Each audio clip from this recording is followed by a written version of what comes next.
Oi pessoal, tudo bem? Luke aqui. Hoje a gente vai falar sobre como eu comecei a estudar programação. Quando eu criei esse canal, eu lembro que eu vi algum blog em algum lugar que um dos vídeos genéricos e bons para você lançar no início do canal é explicando o porquê você criou o canal. E esse canal aqui eu lembro que eu criei porque eu queria compartilhar coisas sobre estrutura de dados e algoritmos. Tanto que se você voltar e ver os primeiros 20 vídeos do canal, vai ser basicamente eu resolvendo problemas de Code Wars, de Lead Code, esse tipo de coisa. E hoje em dia eu mudei um pouco, né? Porque aqueles vídeos davam um certo trabalho, era muito difícil gravar, porque eu tinha que entender muito bem o que eu estava fazendo, e ainda que fossem problemas fáceis de algoritmos, era um tipo de vídeo difícil de gravar. Mas naquela época foi legal. Mas hoje eu vou falar sobre como que eu entrei em programação. O que eu estudei primeiro? Quando que aconteceu? Por que aconteceu? Então, quando eu terminei o ensino médio, eu não sabia o que eu queria fazer na faculdade. Só que eu sabia do que eu gostava. Eu gostava muito de matemática e eu gostava muito de história. E eu meio que considerei fazer uma dessas na faculdade, mas eu lembro que teve tipo uma feira de carreira na minha escola, lá pro fim do meu terceirão, no meu terceiro do médio, e eu lembro que alguém tava falando sobre economia. E depois de um tempo, eu pesquisei mais sobre economia e eu vi que ela misturava duas das coisas que eu amava, história e matemática. Acabou que eu já estava muito perto do prazo de que eu tinha que escolher o que eu ia estudar na faculdade, e eu escolhi economia. Acabou que eu passei no vestibular, eu passei pelo vestibular da UFSC, não usando o Enem, e inclusive a nota necessária para entrar nesse curso em 2018, que foi quando eu comecei a faculdade, foi super tranquila. Eu lembro que a nota de corte era tipo 55 de 100, então o equivalente a você acertar tipo 5,5 de 10, entendeu? E eu lembro que isso me deixou contente, e eu acabei conseguindo entrar, porque a nota foi bem tranquila. Eu estudei economia por um bom tempo, e depois de um certo tempo estudando economia, eu entrei num estágio, né? Eu era o famoso estagiário faz tudo.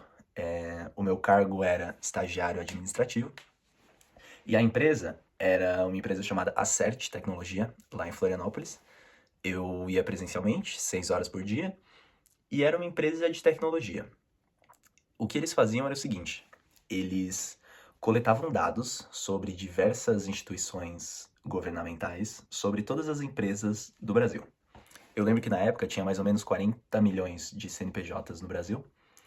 E basicamente eu lembro que eu precisava usar bastante Excel, eu precisava criar dashboards, eu também fazia chamadas para clientes, tipo o trampo de SDR, né? Que acho que é Sales Development Representative, que é você se comunicar com potenciais clientes e entender o momento deles e fazer com que eles entrem no funil de vendas, né? Então, tudo isso pra dizer que eu era estagiário que fazia bastante coisa, né? Porque era uma empresa super pequena, tinha tipo no máximo 20 pessoas. Então, eu conheci muitas áreas da empresa, trabalhei um pouquinho com vendas, um pouquinho com SDR e bastante com análise de dados e BI, mais ou menos. Eu diria que é o que eu mais fazia. Por que eu tô dizendo isso? Porque você pode imaginar, a gente tinha uma plataforma, era uma website, né? Em que a gente conseguia extrair bases de dados enormes sobre empresas do Brasil. Ou seja, se você tivesse, vamos dar um exemplo, você é uma indústria de roupas no Vale do Itajaí, lá em Santa Catarina, né? Você pode estar interessado em se conectar com lojas de roupas atacado ou varejo na região em que sua indústria opera, porque eles são seus potenciais clientes. Então, a ideia da Acert era justamente isso: passar adiante esses contatos de uma maneira estruturada. Então a gente tinha lá CNPJ, nome fantasia, quadro de sócios, e-mail dos sócios, telefone dos sócios em certas instâncias também. E esse era o trampo. O que aconteceu? Eu lembro que a gente fez um processo de licitação e era um município no interior de Santa Catarina que queria mapear melhor os dados do município. Quantas empresas são de quais setores, né? Setor primário, secundário e terciário. Então, eles nos contrataram para isso.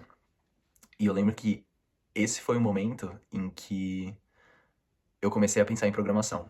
Por quê? A gente trabalhava com bases de dados enormes. Imagina que a gente estava tentando manipular uma planilha de Excel que poderia ter centenas de milhares de linhas e centenas de colunas. Porque era realmente muita informação que a gente coletava das mais diversas fontes. E eu lembro que eu ganhei um notebook para trabalhar nessa empresa, que era tipo um Dell.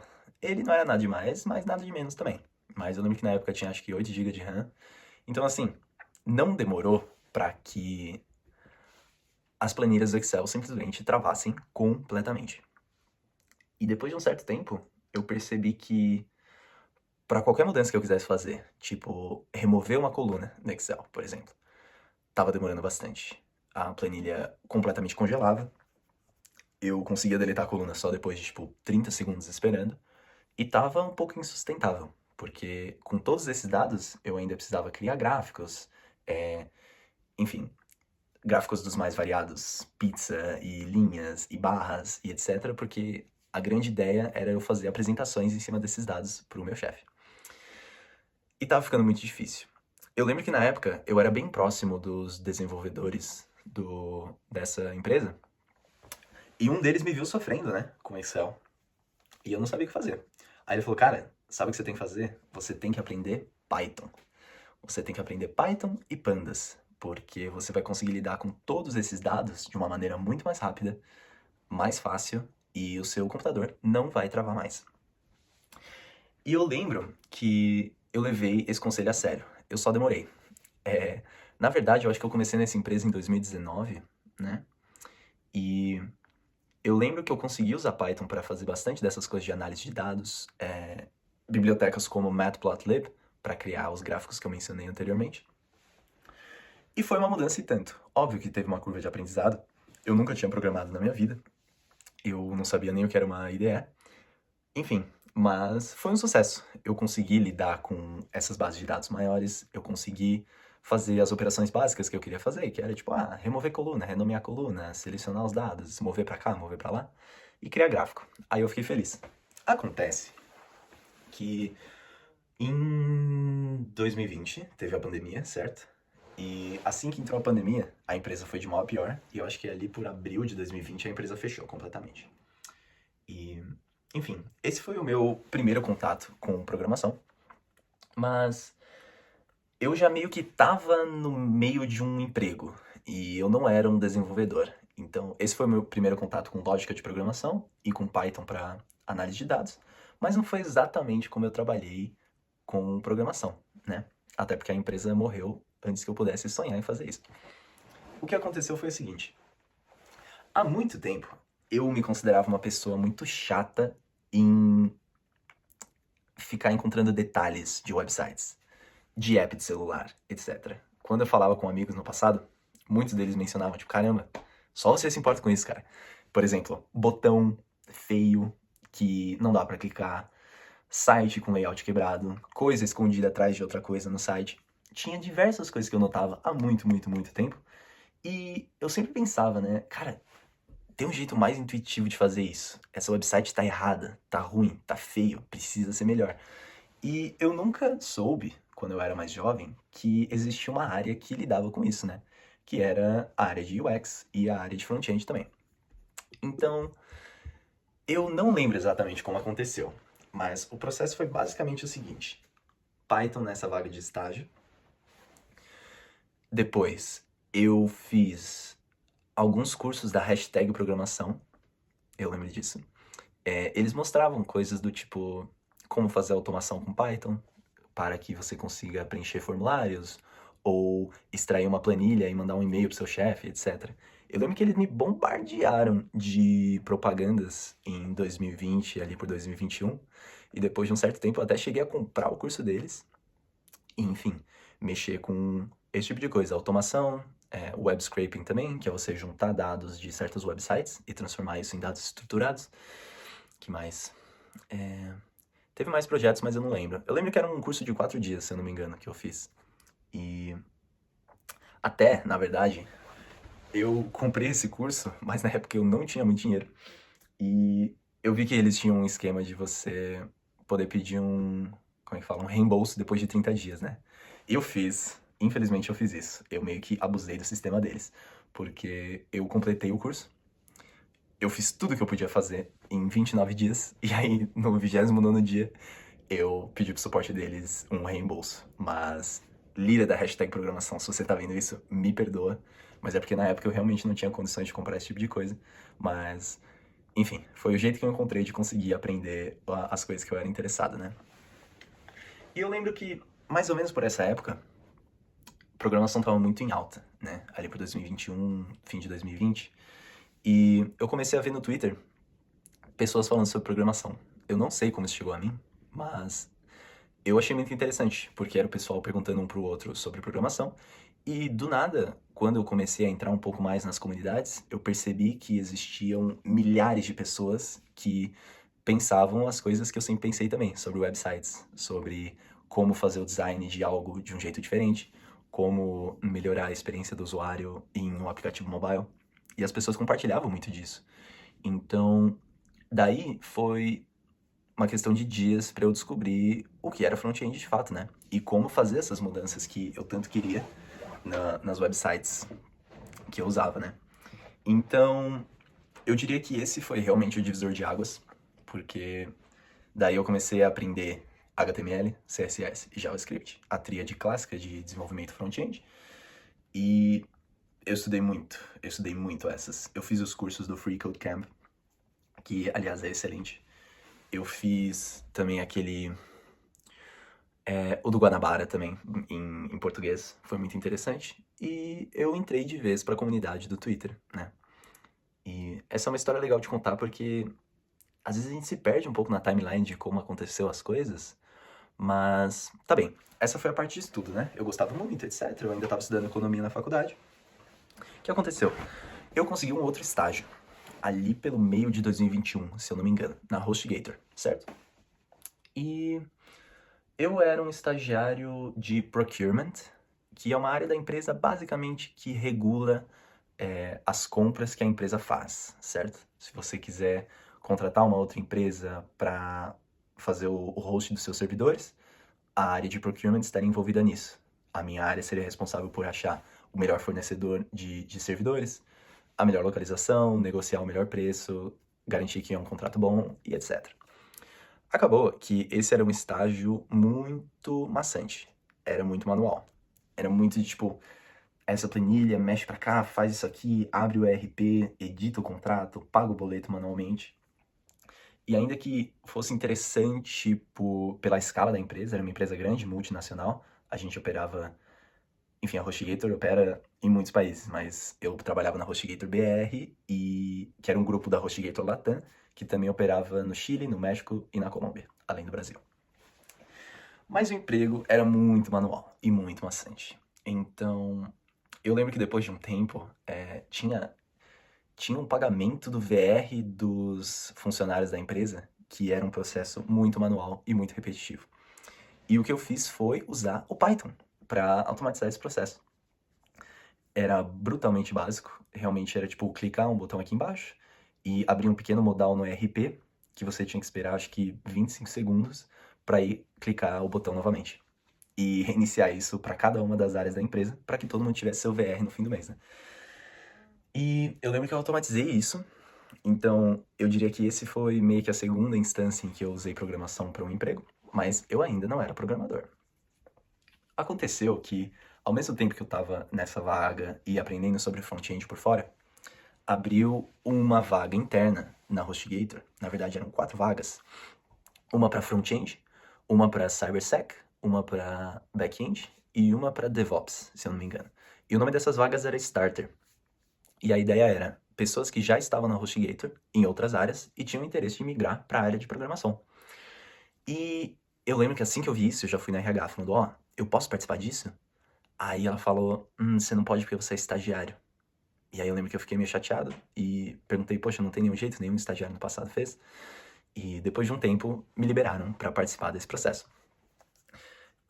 Eu lembro que a gente recebia uma planilha com as coisas para se estudar, né, para cada uma das vagas, e para front-end eles pediam React. E foi assim que, ali pelo fim de 2021, eu comecei a estudar React. não tendo muita base de JavaScript, porque eu ainda estava na fase de estudos e do nada eles falaram assim, ó, daqui a um mês você vai ter essa prova para você fazer e você vai ter que, enfim, entregar o projeto. E se o seu projeto for bom o suficiente, a gente vai te contratar. Nesse mês, eu estudei muito sobre React, eu estudei bastante sobre JavaScript, CSS, HTML, tudo que eu precisava. E eu lembro que eu recebi o desafio no dia, e a ideia era, a gente tinha uma semana para entregar um aplicativo React, uma website, que fosse, se eu não me engano, mostrava os preços de cada um dos planos da HG. Aí você tinha, por exemplo, plano básico, plano médio e plano Enterprise. E você tinha opções em cima de pagar mensalmente e pagar anualmente. Muito trivial, né? É um site bastante trivial. E eles entregavam como se fosse um Figma. Falando, ó, faz essa website aqui, faça com que os botões funcionem e, enfim, tente chegar o mais próximo possível dessa imagem, né, no seu website. Eu lembro que eu fiz e foi uma das coisas mais difíceis que eu já tinha feito na minha vida. Por quê? Agora eu tava com a pressão de um relógio, né? E eu sabia que se eu passasse seria uma vaga muito melhor da que eu tava agora. E que não seria tão manual, seria muito mais, enfim, interessante também, né? E eu fiz. Eu passei bastante dificuldades, né? Como eu falei, eu pensei em desistir no meio muitas vezes, porque você sabe como é o React, né? Imagina para um moleque que tava aprendendo JavaScript há um mês, basicamente, já cair num aplicativo React e ter que entender, enfim, props, manutenção de estado global e coisas do tipo. E eu lembro que eu entreguei, se brincar tá até no GitHub. Todas essas coisas que eu falei aqui estão no GitHub, na verdade. Tudo que eu estudei lá com Python na hashtag programação, essa entrega do desafio da HostGator. E o que aconteceu foi o seguinte. Eu era muito bom em editar layout. Eu era muito bom em fazer designs pixel perfect. Por exemplo, alguém te passa um Figma e você consegue fazer uma website que aparenta exatamente como aquele Figma. Os mesmos espaçamentos, as mesmas, enfim, bordas e cores e tudo mais. E esse é um projeto que era para ser responsivo também. Então, eu lembro de pegar, assim, o desafio, o PDF do desafio, e ler ele muitas vezes, né? E eu lembro que na parte de avaliação, tinha uma lista de coisas, né? Eles avaliavam se o seu código era legível, se o seu código era bem documentado no README do GitHub, se era similar ao que eles pediam, no quesito estético, né? E se funcionava os botões que eles pediam e etc. E eu lembro que eu já tinha trabalhado provavelmente uns 5 dias nisso, e nenhum dos meus botões funcionava. Eu gastei horas e horas e horas tentando deixar cada detalhe do layout como era no Figma, fazendo responsivo também, mas nenhum dos botões funcionava. Aí, começou a bater o desespero. Eu lembro de pensar, cara, eu não fiz basicamente nada do que eles pediram. Nada do que eles pediram. Eu não fiz nada de ligação com a API. O meu site era basicamente todo estático. E eu comecei a ficar doido. Eu comecei a ficar maluco. Porque eu tava sem tempo e a parte mais difícil eu não tinha feito ainda. Acontece que eu lembrei de ter lido no desafio sobre como eles avaliavam o desafio. E eu lembro que eu falei com a minha mãe e ela me deu um momento de clareza nesse momento. Muito, muito bom. Que foi o seguinte, eu pensei, eu não vou conseguir fazer esse site ficar do jeito que eles querem. Porque eu não sei conectar em uma API, eu não entendi absolutamente nada sobre estado em React. E eu falei, eu vou focar em ser o melhor possível nas coisas que eu sou bom. Deixar o layout idêntico, tentar fazer o meu código ser legível e bem organizado, bem estruturado entre as pastas do projeto. E principalmente documentar ele bem no README. Porque o que eles pediam é, se alguém chegar no seu repositório amanhã, eles têm que ter um jeito de rodar o seu projeto na máquina deles. E esse é um requisito super comum em que muitas pessoas falham.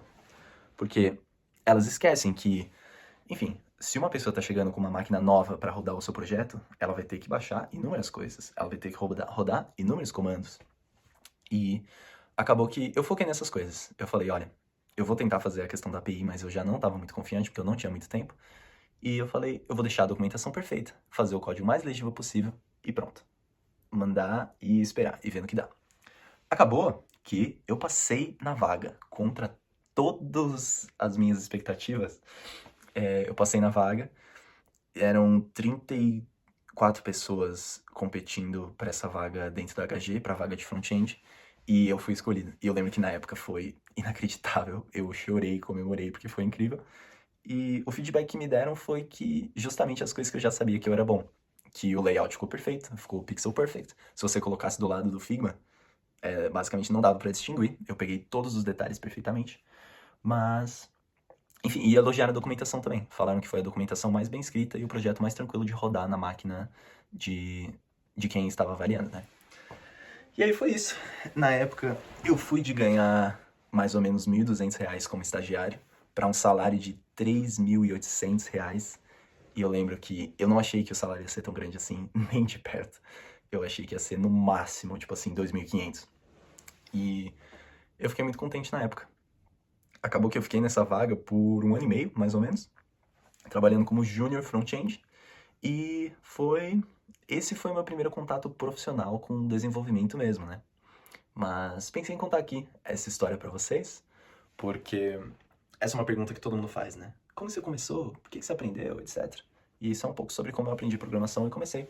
E ainda de brinde, de chorinho, como eu entrei na primeira vaga de programação mesmo, né? Eu acredito muito que eu tava no lugar certo, na hora certa, porque era uma vaga interna, então a competição era menor. Mas eu também reconheço que não foi fácil na época, eu tive que aprender bastante coisa e que eu me mantive calmo no momento de uma entrega em que eu tinha certeza que eu não ia conseguir e eu tentei focar em fazer o meu melhor e realmente focar em qualquer um dos requisitos da entrega e acabou dando certo. Então é isso. Se você sobreviveu até aqui, muito obrigado. Se você quiser me ver de novo, se inscreve ali embaixo e até a próxima. Valeu!